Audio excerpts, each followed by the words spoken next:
Ayan po, pinaghalo ko na ang bawang at sibuyas, luya. Okay. Papayuin ko lang po ng konti.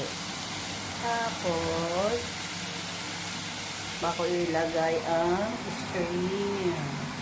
Tapos, lagyan ko siya ng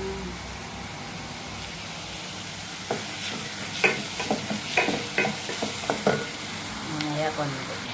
Nilagay ko na po ang string. Ayan po. Ayan po. Pinaghalo-halo na po sila. Paminta, asin, bitsin. Tapos, haluin po. Haluin po. Tapos, ito po ang sabaw Mountain Dew again. For Mountain Dew, iyan ang mga sabaw. Ayan. Mountain Dew. Mountain Dew ang ginagamit lagi dito kasi mayaman kami sa Mountain Dew. Nilagyan ko din po ng tomato paste.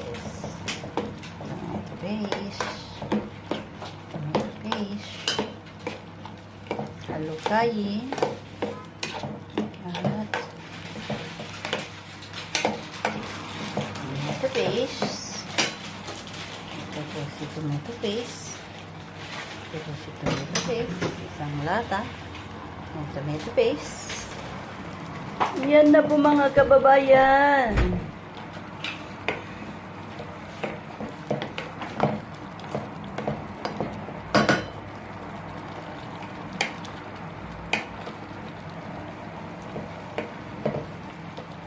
Thanks for watching.